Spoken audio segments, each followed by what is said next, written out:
We're joined once again by Evan Weiss, who's president and CEO of the Newark Alliance. Evan, good to see you again. Good to see you, Steve. We'll put up the website of the Alliance. Tell everyone what it is. Newark Alliance, actually, we're turning 25 this year. We're an economic development entity in Newark, New Jersey. We were founded by Ray Chambers, Art Ryan, the CEO of Prudential, former Governor Tom Kean, to drive inclusive economic growth in Newark. And so we do that in a bunch of ways, which we'll talk about, but we're a membership group. So we're made up of the biggest corporations, universities, hospitals, CDCs, property owners, et cetera, to get our work done. One of the areas you're working on a lot has to do with homelessness prevention, working in cooperation with the city. What is the problem as it relates in Newark as it relates to the homeless population, A, and B, what are you actually looking to change as it relates to that situation which communities across this nation are facing? So we are doing well, I have to say that. So compared to some of our peer cities across the United States, I think the efforts of the city, of the state, of the Alliance have been effective. We're primarily targeting chronic homelessness, meaning people who have been on the street for a prolonged period of time. One of the things that surprised me, Steve, when we started working on this was that you often think of homelessness as being something that is tied in with mental health, substance abuse, which it absolutely is. But that's not the majority of cases. It's mostly people who missed, a rent payment, a utility payment. They got in a fight with their spouse. What we've learned is that it doesn't take that much. It takes a little over $750 on average to help keep someone out of homelessness. So we're trying to do that preventative work with our partners, and also with the more difficult chronic cases, help folks find the right resources. And every community deals with the problem of the issue of homelessness differently. And I just mentioned this to Evan before we get on the air for this interview. As we do this program at the end of April, the United States Supreme Court will be hearing a case, making a decision. In Oregon, an Oregon community has passed an ordinance where being homeless is tantamount to a crime, and the Supreme Court will determine if it's constitutional or not. Evan, what do you believe would cause a community, people in a community, to want to pass an ordinance / law that would identify people who are homeless as criminals? I can't speak to that community, obviously, but what not just that, because they're not alone. They're not alone. But I think what people are feeling are, it's been something that we've had in Newark or any city in America for decades, obviously, but the pandemic really heightened it. And I think that heightened a lot of pressure. You see New York City, taking some also pretty aggressive action. But I think, we started a lot of this work because of what's, been going on at Newark Penn Station. That's often people's first experience, coming to Newark, if they're a student, if they're going to NJPAC, if they're going to work, busiest train station in New Jersey. And people see the homeless population there. And so one option would certainly be, that kind of option that Oregon is pursuing. What we thought, again, with our partners, was to try to have a more compassionate and, I believe, effective approach, at solving this long term. The migrant situation exacerbate the homelessness problem? Yes. Yes. Describe it. So at this point in time, Newark has been doing everything it can in New Jersey to try to deal with this as much as we can. But frankly, New York still remains the epicenter of this in our region: New York, Chicago, Los Angeles, et cetera. And so we haven't borne the brunt of it yet, but we know it's coming.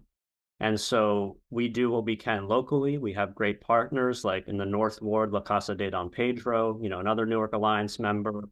But we, unfortunately, so much revolves around federal policy and politics that are out of our hands. And so we try to do as much as we can here, just making sure people can quickly, find support.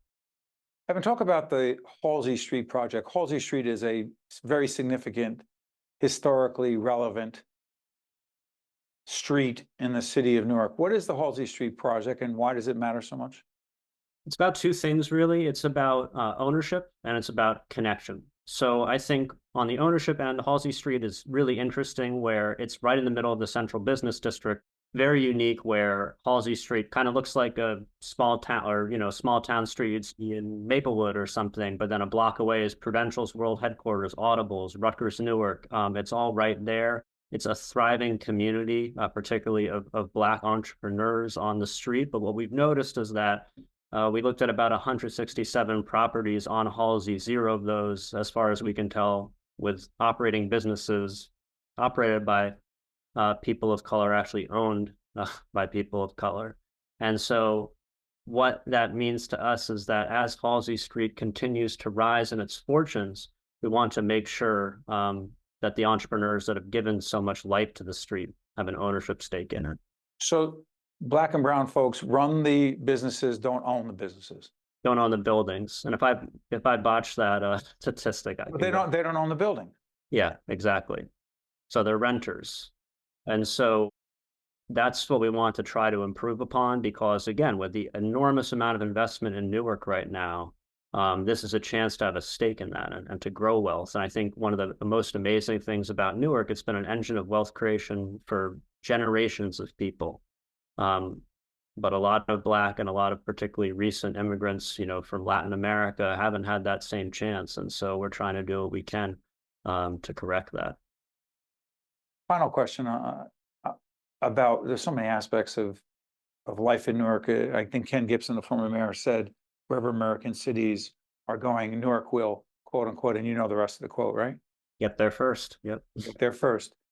One of the places we're not getting to first in Newark, excuse me, is internet access. What is the problem issue with internet access, and what are you and your colleagues doing to address it? Newark is the center in many ways of the American internet infrastructure, which is an incredible thing. Right in the old Bamberger store is one of the main hubs, for, again, the entire country. But Newarkers, too many of them, about a quarter, don't have in-home high-speed internet. And so what we've been doing with the partnership of Invest Newark and also the federal government and some, great corporate partners and business partners is trying to expand access and make it more affordable to individuals. And I think the showpiece project we've been doing is with the Newark Housing Authority, again, led by the Invest Newark and a company called Andrina, to make sure that people in those buildings have different options for internet access and are price competitive. So the other thing we've done is put basically what look like satellite dishes on top of these buildings, which, being high as they are, can then kind of beam internet around the neighborhoods and areas that haven't had it historically. So many people take it for granted, and so many folks, I can say it again, 1 in 3 or 1 in 4 do not have access. Yeah, so 1 in 4. Mm-hmm. Just think about what that means, folks, and the impact it would have on your family if you don't have access. Evan Weiss is President and Chief Executive Officer of the Newark Alliance. Evan, thank you as always. Thank you, Steve. Pleasure to be here. You got it. I'm Steve Adubato. Thank you so much for watching. We'll see you next time. Newark enrolls. Let me break it down quick. For students in transition, it's the perfect pick. Parents get to choose the right school for their kid based on needs consideration, no matter where you live. So visit the school, see what they're all about. Explore the campus, remove any doubt. Narrow down your choices to the top 8 and submit your app now, cause there's no need to wait. Bars. Head to newarkenrolls.org and get started today. Also brought to you by RWJ Barnabas Health. Let's be healthy together. PSEG Foundation. Newark Board of Education. The Fidelco Group. Horizon Blue Cross Blue Shield of New Jersey. Here when you need us most. The Northward Center. Community Food Bank of New Jersey. Operating Engineers, Local 825. And by the Russell Berry Foundation. Making a difference.